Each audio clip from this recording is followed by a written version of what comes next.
another transition point for me, you probably won't remember this. There was a local writer for the Seattle PI by the name of Frank Herbert. He became legendary for writing Dune and a series of science fiction I remember Dune books. And they're now on the third or fourth version of the movie that's just recently released. This one was a good one. And in any case, he did what did he call it? He called them an encounter group, which was somewhere between a seminar and I'm not even sure what I would compare it to because I didn't have a lot of comparison. But I decided to go to one of these things.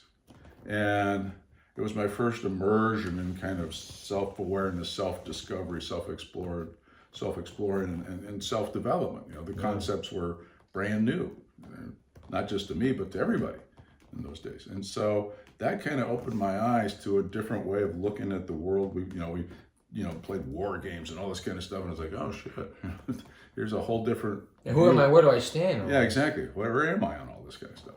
And that, then as I said, I started playing rugby, built a whole different kind of community and family there. And you see old pictures of our rugby team. We've got our UW jerseys on, but we look more like Pancho Villa's Raiders than the traditional representatives of the University of Washington. You rise to the kind of the elite of your party in a sense, and then you're also a rugby player. Weren't you the captain?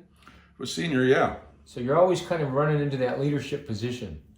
You're drawn to that. Is it built in you? Is it something you were born with? Is it your parents? Or where'd you get that? I would say, personality, or you're learning this thing? I don't have a clear, simple answer for you.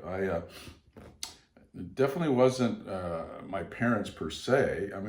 My dad was always, kind of clear. Stand up for yourself.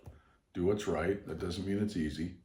Right. My grandfather on my mother's side was actually my other grandfather died when I was a little kid, so I didn't have much experience of him. But my mother's father, my grandfather, was a big influence in that he'd been a big Democratic, progressive labor guy back in the Chicago area, and he was constantly talking to me and writing me and introducing me to some of the thinkers and writers. On the left.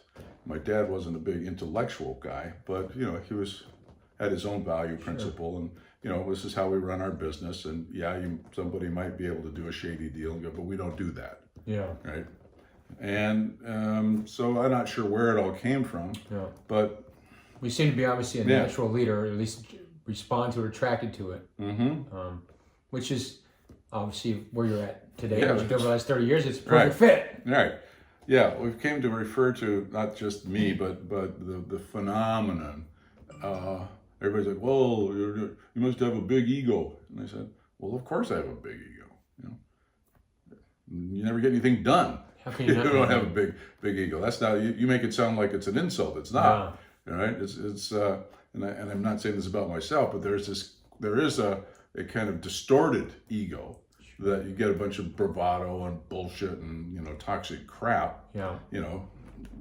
Take a look at what's going on in some sectors of our republic, today. Sure. Or there's what I refer to as more as a divine ego. Right? Yes, you have to have a big enough belief in yourself to get out in the world and go and do something. Right? Otherwise, you can spend your whole life sitting on the curb watching the parade go by. Yeah. It's just never been my style.